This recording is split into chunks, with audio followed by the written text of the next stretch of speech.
Hello viewers and dear students. Once again, I am Rajesh Gupta, Assistant Professor in Chemistry from Government College Sawai Madhopur. आप सभी का मेरे channel में स्वागत करता हूं। आज हम जिस टॉपिक पर डिस्कस करने जा रहे हैं वह है राउल का नियम और आदर्श व्यवहार से विचलन।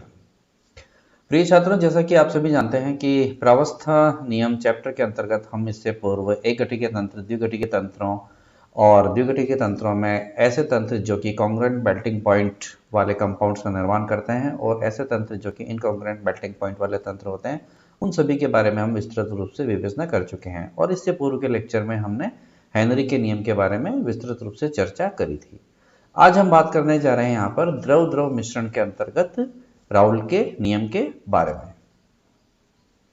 प्रिय छात्रों, जैसा कि आप सभी जानते हैं कि जब कभी एक द्रव का दूसरे द्रव के अंदर सॉल्यूशन यानी कि विलयन बनता है तो उसे हम द्रव द्रव मिश्रण की श्रेणी के अंतर्गत रख सकते हैं। तो जब भी कभी ऐसे दो द्रव आपस में मिश्रण बनाते हैं या विलयन बनाते हैं तो तीन प्रकार की संभावनाएं उत्पन्न हो सकती हैं। पहली संभावना तो क्या होगा कि वो जो दोनों द्रव हैं वो पूर्ण रूप से एक दूसरे के अंदर क्या होंगे, मिश्रणीय होंगे, यानी कि किसी भी संगठन में किसी भी अनुपात में वे एक दूसरे में पूर्ण रूप से क्या होंगे, मिश्रणीय होंगे। ऐसे जो द्रव के एग्जाम्पल हैं वो एग्जाम्पल आप देख सकते हो यहाँ पर। एग्जाम्पल में हमने दिए है वाटर एल्कोहल और ये आपके सामने बेंजीन टॉलुइन। इसी प्रकार से दूसरा जो तंत्र है वो है अमिश्रणीय द्रवों का। ये वो तंत्र है जिसमें कि दोनों जो द्रव पदार्थ हमारे वो एक दूसरे में बिल्कुल भी मिश्रणीय नहीं होते हैं, चाहे वो किसी भी अनुपात में हो, और निश्चित रूप से वे दोनों क्या होंगे, दो अलग अलग स्वतंत्र लेयर्स में अपने अपने विभिन्न जो उनकी तल है उसी में उपस्थित रहेंगे। जैसे कि जल और नाइट्रोबेंजीन है या वाटर कार्बन टेट्राक्लोराइड, यानी कि जो हमारे जो एल्फ है, हमको कहना चाहिए कि जो इनऑर्गेनिक सॉल्वेंट्स होते हैं उनका ऑर्गेनिक सॉल्वेंट्स के साथ में जो मिक्सचर्स बन रहे हैं वो सारे के सारे इस कैटेगरी के अंदर आ जाते हैं। इसी प्रकार से तीसरी प्रकार का जो द्रव मिश्रण बनेगा वो है पार्शियली मिसिबल लिक्विड्स, यानी कि आंशिक जो रूप से मिश्रण होंगे वो इस कैटेगरी के अंदर आते हैं। ये भी एक दूसरे के अंदर कुछ हद तक, एक सीमा तक विलयशील होंगे, हालांकि वे दोनों के दोनों अपनी अलग अलग क्या होंगे, लेयर्स में उपस्थित होंगे। जो एक लेयर जो होगी वो एक लेयर क्या होगी, एक लिक्विड का दूसरे लिक्विड के अंदर सॉल्यूशन होगा, तो जो दूसरी लेयर होगी वो क्या होगी, दूसरे लिक्विड का पहले वाले के अंदर विलयन होगा। जैसे कि फिनॉल वाटर, जिसके के आगे हम डिटेल में डिस्कस करेंगे। और दूसरा एग्जांपल यहाँ दिया हुआ आपके सामने एनिलिन वाटर सिस्टम का। आदर्श विलयन क्या होते हैं? तो ऐसे विलयन जो कि आपस में एक दूसरे में पूर्ण रूप से क्या है, पूर्ण रूप से मिश्रणीय होते हैं, वे दो प्रकार के तंत्र बनाते हैं, एक तो आदर्श और एक अनादर्श। और इस प्रकार के तंत्रों का जो विभाजन किया गया है वो उनकी उष्मागति के गुणों के आधार पर किया गया है। यानी कि जो आइडियल सॉल्यूशन और नॉन आइडियल सॉल्यूशन को हमने कैटेगराइज किया है वो किस आधार पर किया है, वो उनके उष्मागतिकीय गुणों के आधार पर। So the ideal solutions क्या होते हैं, are those in which cohesive forces are uniform throughout the solution, यानी कि संपूर्ण विलयन के अंतर्गत उनके जितने भी प्रकार के जो बल हैं, चाहे आकर्षण प्रतिकर्षण, वो सभी क्या होंगे, एक समान होंगे। यानी कि intermolecular attraction forces between solids, ध्यान रखिएगा यहाँ पर हालांकि दोनों ही द्रव अवस्था में मौजूद होते हैं, तो एक जो कि कम मात्रा में उपस्थित होता है उसे हम सॉल्यूट कहते हैं, और एक जो अधिक मात्रा में उपस्थित होता है उसे हम यहाँ पर क्या कहते हैं, सॉल्वेंट कहते हैं। तो विलय विलय का और विलय विलायक का या विलायक विलायक के मध्य का जो अंतर आकर्षण बल है, इंटरमोलिकुलर उनके मध्य किसी भी प्रकार का फोर्सेस है, वो पूरे विलयन के अंदर क्या होगा, पूर्ण रूप से समान होगा। तो जो ऐसे जो तंत्र होंगे वो क्या कहलाएंगे, आइडियल सॉल्यूशंस कहलाएंगे। आइडियल सॉल्यूशंस की कुछ अदर जो कैरेक्टरिस्टिक्स हैं इंपॉर्टेंट, वो क्या क्या है कि उनकी डेल्टा एच मिक्सिंग क्या होगी, जीरो होगी। अर्थात जब ऐसे दो द्रवों को हम आपस में पूर्ण रूप से मिलाते हैं और वे यदि आदर्श तंत्र का निर्माण करते हैं तो उनके मध्य किसी भी प्रकार का जो ऊष्मा परिवर्तन है वो शून्य होगा। अर्थात न तो वो ऊष्माक्षेपी प्रक्रम होगा न वो ऊष्माशोषी प्रक्रम होगा। इसी प्रकार से उन दोनों द्रवों को आपस में पूर्ण रूप से मिलाने पर भी क्या होगा, उनमें किसी भी प्रकार का आयतन में परिवर्तन नहीं होगा। Delta we mixing is zero. इसी प्रकार से they should follow Raoult's law, यानी कि उन्हें राउल्ट के नियम का क्या करना है, पालन करना है। तो अब हम आगे देखेंगे कि राउल्ट का जो नियम है वो क्या होता है। तो राउल्ट का नियम, जब भी कभी दो द्रव आपस में किसी विलयन में यदि हैं तो उनके जो अणु होते हैं उनकी सामान्य उनकी अपनी स्वयं की प्रकृति होती है कि वे अपनी वाष्प प्रावस्था में जाने को उद्यत रहते हैं। तो जब भी वे अणु वाष्प प्रावस्था में यदि जाएंगे तो वो द्रव की सतह के ऊपर क्या करेंगे, वाष्प दाब उत्पन्न करेंगे। तो यदि दो वाष्पशील द्रव यदि हैं किसी विलयन में तो वो दोनों के दोनों क्या करेंगे, अपने अपना स्वयं का वाष्प दाब उस द्रव सतह पर क्या करेंगे, उत्पन्न करेंगे। डेफिनेट वेपर प्रेशर होगा उनका निश्चित अपना अपना। तो जो टोटल वेपर प्रेशर होगा सॉल्यूशन का वो क्या होगा, उन दोनों के स्वयं के इंडिविजुअल वेपर प्रेशर के योग के बराबर होगा, जो कि डाल्टन के आंशिक वाष्प दाब के नियम के अनुसार ही होता है। इसका मतलब for ideal solution the above statement must be true, यानी कि आदर्श विलयन वह होगा जिसके लिए कि ये जो ऊपर का स्टेटमेंट है वो क्या होना चाहिए, करेक्ट होना चाहिए। यानी कि यदि Pa और Pb, यदि लिक्विड A और B के आंशिक वाष्प दाब हैं तो उस विलयन का कुल वाष्प दाब क्या होना चाहिए, उन दोनों के सम के बराबर, योग के बराबर होना चाहिए। इसका मतलब राउल्ट के नियम अनुसार क्या है कि वेपर प्रेशर यानी कि वाष्प दाब, किसी वाष्पशील अवयव का वाष्प दाब विलयन के अंदर इज इक्वल टू दी, किसके बराबर है, गुणनफल उसकी स्वयं की मोल भिन्न और उसके वाष्प दाब। किस अवस्था में, शुद्ध अवस्था में, एक निश्चित तापमान पर, यानी कि किसी निश्चित तापमान पर किसी वाष्पशील अवयव का विलयन में जो वाष्प दाब है वो उसके स्वयं के मोल भिन्न और उसके शुद्ध अवस्था में वाष्प दाब के बराबर होता है। अर्थात Pa किसी वाष्पशील अवयव का वाष्प दाब उसकी शुद्ध अवस्था में वाष्प दाब तथा उसकी मोल भिन्न XA के गुणनफल के बराबर होता है। तो ये एक अवयव A है, तो दूसरा अवयव यदि है तो उसके लिए भी हम क्या लिखेंगे यहाँ पर, Pb बराबर P0B मल्टीप्लाइड XB। तो इस प्रकार से टोटल वेपर प्रेशर जो होगा वो क्या होगा, P बराबर Pa प्लस Pb। तो यदि हम दोनों को सिंप्लीफाइड वे में लिखना चाहें तो Pa के लिए हमने P0XA लिख दिया और इसके लिए हमने P0B XB लिख दिया। अब हम देख सकते हैं कि हमें पता है कि XA प्लस XB बराबर 1 होता है, तो XA अपने आप ही 1 माइनस XB के फॉर्म में कन्वर्ट हो जाएगा। तो इसे हमने इस फॉर्म में ले लिया है यहाँ पर। ये देखिए सीक्वेंस XA प्लस XB बराबर 1, इसीलिए XA बराबर 1 माइनस XB। इस इक्वेशन को हमने इस फॉर्म के अंदर कन्वर्ट कर लिया। इस इक्वेशन पर बेस्ड यदि हमें इसको ग्राफिकल रिप्रेजेंटेशन देना है तो उसे हम इस प्रकार से व्यक्त कर सकते हैं। अब इस ग्राफ को आप देखिए यहाँ पर कि इस लेफ्ट हैंड साइड पर ये जो वॉल है, ये वॉल कंप्लीटली किसकी है, कंपोनेंट A को व्यक्त कर रही है। यानी कि यहाँ पर कंपोनेंट A 100% है, यानी कि उसकी मोल भिन्न 1 है। तो इस वॉल पर कंपोनेंट B 100% है, यानी कि उसकी मोल भिन्न 1 है। तो कंपोनेंट A का अपनी शुद्ध अवस्था के अंदर जो भी वाष्प दाब है उसे हम P0A से व्यक्त करते हैं। इसी प्रकार से कंपोनेंट B जो कि एक्सट्रीम राइट साइड में है, जहां पर कि उसका मोल भिन्न 1 है, तो उसका जो शुद्ध अवस्था के अंदर वाष्प दाब है उसे हम P0B से व्यक्त करते हैं। ये जो लाइन है, ये रेखा इस विलयन का कुल वाष्प दाब को व्यक्त कर रही है, जो कि किसी भी संगठन पर यदि हमें विलयन का वाष्प दाब ज्ञात करना है तो वो हम इस रेखा के द्वारा ज्ञात कर सकते हैं।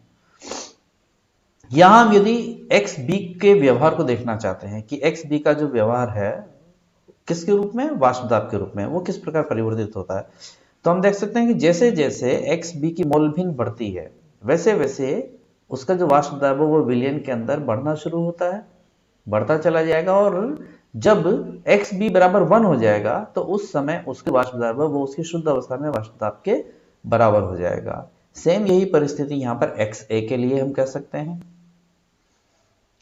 इस प्रकार के जो एग्जाम्पल्स हैं, यानी कि बिहेवियर ऑफ आइडियल सॉल्यूशन को हम इस प्रकार से व्यक्त कर सकते हैं। ये कुछ एग्जाम्पल्स है जहां पर कि हेक्सेन NF10, यानी कि आप देखेंगे कि यहाँ पर कि ऐसे पदार्थ, ऐसे द्रव जो एक समान लगभग संरचना वाले होते हैं, एक समान गुणों वाले होते हैं, वो इस प्रकार का तंत्र बनाते हैं, यानी कि आदर्श विलयन बनाते हैं, जो कि राउल्ट के नियम की पूर्ण रूप से क्या करते हैं, पालना करते हैं।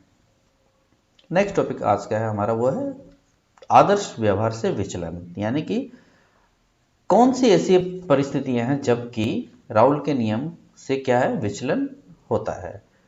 तो हम जानते हैं कि आदर्श विलयन के अंदर जो कोहेसिव फोर्सेस है, यानी कि जितने भी प्रशासनिक बल हैं वो सारे के सारे एक समान होते हैं संपूर्ण विलयन के अंदर।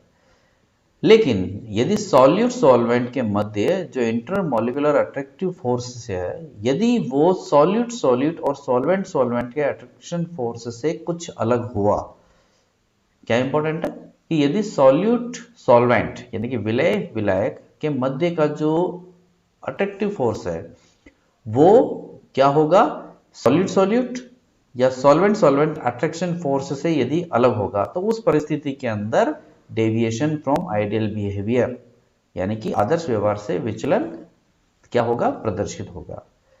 जैसे कि दो कंस्टिट्यूएंट ए और बी हैं और उन दोनों के मध्य जो इंटरमोलिकुलर फोर्सेस हैं वो ए और बी से व्यक्त कर सकते हैं। यदि intermolecular forces A B is different than intermolecular forces of A and B B, यानी कि ये सॉलिड सॉलिड यदि है और ये सॉल्वेंट सॉल्वेंट है और ये सॉलिड सॉल्वेंट है, तो यदि सॉलिड और सॉल्वेंट के मध्य का जो अंतर आणविक आकर्षण बल है वो ए और बी बी से यदि अलग है तो उस परिस्थिति में हमें क्या होगा, राउल्ट के नियम से विचलन प्रदर्शित होगा। ऐसे जो विलयन हैं जो कि राउल्ट के नियम से क्या करते हैं, विचलन दर्शाते हैं, उन्हें हम नॉन आइडियल सॉल्यूशन यानी कि अनादर्श विलयन के नाम से जानते हैं। और ये अनादर्श विलयन दो प्रकार के हो सकते हैं, एक तो पॉजिटिव डेविएशन वाले धनात्मक विचलन प्रदर्शित करने वाले और दूसरा ऋणात्मक विचलन प्रदर्शित करने वाले। तो पहले हम यहाँ पर देखेंगे positive deviation from ideal behaviour यानी कि आदर्श व्यवहार से धनात्मक विचलन प्रदर्शित करने वाले जो तंत्र हैं उनके बारे में बात करेंगे। ऐसा कब होगा, जबकि जो वेपर प्रेशर है of the constituents are higher than what is expected from Raoult's law, यानी कि राउल्ट्स के नियमानुसार किसी अवयव का जो वाष्प दाब है जो कि होना चाहिए, यदि उससे अधिक वाष्प दाब पाया जाता है तो धनात्मक विचलन होगा। कैसे, इस प्रकार से, यानी कि PA is not equal to P0A XA is greater, इसीलिए PB इज ग्रेटर। यदि ऐसा है तो उस परिस्थिति के अंदर क्या होगा, धनात्मक विचलन प्रदर्शित होगा। This is possible when intermolecular attraction force between AA and BB यानी कि solid solute and solvent solvent का जो स्वयं के मध्य के अणुओं के मध्य का आकर्षण बल है, यदि वो दोनों के AB सॉलिड सॉल्वेंट से अधिक हुआ तो उस परिस्थिति में दोनों के दोनों जो क्या होंगे, वो निश्चित रूप से उनकी एस्केपिंग जो कैपेसिटी है, उनके जो पलायन की जो प्रवृत्ति है वो प्योर स्टेट में क्या होगी, अधिक होगी, हायर होगी। इसी कारण से जो टोटल वेपर प्रेशर होगा वो विलयन का क्या होगा, वो बढ़ जाएगा, यानी कि due to this the escaping capacity of the constituent A and B in solution is higher.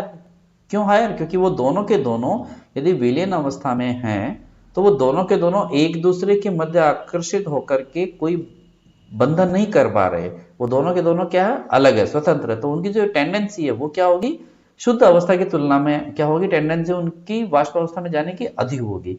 उस कारण से जो कुल वाष्प दाब होगा वो तंत्र का क्या होगा, वो बढ़ जाएगा। और ऐसी परिस्थिति के अंदर हमें आदर्श व्यवहार से धनात्मक विचलन नजर आएगा। ऐसे एग्जाम्पल क्या है, एथेनॉल वाटर का जो सिस्टम होता है पॉजिटिव डेविएशन शो करता है, इथर एसीटोन का सॉल्यूशन है, साइक्लोहेक्सेन एथेनॉल है, CCl4 टोलुइन है, CH2 एसीटोन है। ये हमने यहाँ पर positive deviation from ideal behaviour को शो किया है। यहाँ पर ये आपने देखा था अभी ठीक बिल्कुल 2 स्लाइड पहले कि ये आइडियल बिहेवियर हमारा, कि जब XA1 है तो P0A, XB1 है तो P0B है, और ये हमारे जो तंत्र है आइडियल अवस्था में उसका जो कुल वाष्प दाब है वो इस रेखा पर मिलेगा। लेकिन पॉजिटिव डेविएशन के केस के अंदर क्या होगा, ये एथेनॉल वाटर के केस की हम बात कर रहे हैं, तो हम देखते हैं कि एक अवयव का स्वयं का वाष्प दाब ज्यादा है। इसी प्रकार से vapour pressure of water B के बारे में व्यक्त किया, तो ये वेपर प्रेशर ऑफ एल्कोहल के बारे में व्यक्त कर दिया, ये स्वयं का ज्यादा है। तो जो टोटल वेपर प्रेशर होगा वो अपने आप ही क्या होगा, ज्यादा होगा। ऐसे तंत्रों की जो उष्मागतिकी गुण होते हैं वो क्या होते हैं कि इनकी delta H mixing is greater than 0 यानी कि धनात्मक है, अर्थात उष्मा शोषी प्रकम है एक प्रकार से। इसी प्रकार से डेल्टा V मिक्सिंग क्या है, इज ग्रेटर देन 0 अर्थात इन दोनों को मिलाने पर जो कुल आयतन है वो उसमें क्या होती है, वृद्धि होती है। They do not follow Raoult's law, तो राउल्ट्स लॉ का हमने देख लिया कि हाँ ये कि राउल्ट के नियम का पूर्ण रूप से क्या है, पालन नहीं करते हैं। इसी प्रकार हम देखते हैं यहाँ पर कि negative deviation from ideal behaviour कब हो सकता है। तो when vapour pressure of the constituents are lower than what is expected from Raoult's law, यानी कि जब भी राउल्ट्स के नियम के अनुसार जो वेपर प्रेशर होना चाहिए उससे से यदि कम मिले, इस प्रकार से, यानी कि P is less than P0A and PB is also less than P0B, तो ये कब होगा, जबकि AA एंड BB का जो अट्रैक्शन फोर्स है इज लेस देन AB, यानी कि अब यहाँ पर दोनों के मध्य का जो आकर्षण बल है वो प्रभावी हो गया। तो जब भी हम दोनों को मिलाएंगे तो उन दोनों को मिलाने पर उनकी विलयन में जो पलायन की प्रवृत्ति है वो कम हो जाएगी। तो उन दोनों की पलायन की प्रवृत्ति कम होने से विलयन में जो कुल वाष्प दाब है उसमें क्या आ जाएगी, कमी आ जाएगी। तो यहाँ पर हमें नेगेटिव डेविएशन शो होगा। ऐसे के examples acetic acid pyridine, acetone chloroform, carbon tetrachloride benzene, water HCl, acetone aniline, ये कुछ एग्जांपल्स यहाँ पर नेगेटिव डेविएशंस को शो करते हैं। इसी को हम यहाँ पर इस डायग्राम से भी शो कर सकते हैं। ये हमारा आइडियल कर्व है जैसा कि हम पूर्व में बता चुके हैं। अब यदि हमें नेगेटिव डेविएशन के बारे में बात करनी है तो हम यहाँ देख सकते हैं कि ये कंस्टिट्यूट A के बारे में है जो कि निश्चित रूप से कम होना चाहिए, ये वेपर प्रेशर ऑफ B। इसी प्रकार से ये वेपर प्रेशर ऑफ A के बारे में होगा जो कम होगा, तो टोटल वेपर प्रेशर भी होगा यहाँ पर वो क्या होगा, कम होगा। ऐसे तंत्रों की जो थर्मोडायनामिक प्रॉपर्टीज है वो ये है कि delta is mixing is less than 0, यानी कि जो डेल्टा इज मिक्सिंग यानी कि जो एंथैल्पी परिवर्तन है वो क्या है, लेस देन 0, यानी कि ये ऊष्माक्षेपीय प्रक्रम है। इसी प्रकार से डेल्टा वी मिक्सिंग यानी कि जो आयतन में परिवर्तन है वो क्या है, कम है, यानी कि आयतन में कमी होती है। They do not follow Raoult's law, निश्चित रूप से ये राउल्ट के नियम का भी पालन नहीं करेंगे। So with this slide, thanks to all of you dear students. आपने इससे पूर्व भी लेक्चर्स को देखे होंगे और सुना होगा, निश्चित रूप से आपको अच्छे लगे होंगे। तो प्लीज़ कमेंट सेक्शन के अंदर आपको किसी भी टॉपिक के संबंध में कोई क्वेरीज हो तो आप उसमें निश्चित रूप से कमेंट करिए और चैनल को सब्सक्राइब कीजिए। हाँ, इस वीडियो के आई टैब में, इंफॉर्मेशन टैब में जो रिलेटेड वीडियोस हैं उनके लिंक यहाँ पर शेयर किया हुआ है, तो उसे आप देख सकते हैं, और एंड स्क्रीन पर भी जो लिंक है आप उसे निश्चित रूप से देखिए। अगले लेक्चर के अंदर हम बात करेंगे यहाँ पर आइडियल और नॉन आइडियल सॉल्यूशंस को सेपरेट करके उनका जो थ्योरी ऑफ फ्रैक्शनल डिस्टिलेशन है उससे हम देखेंगे।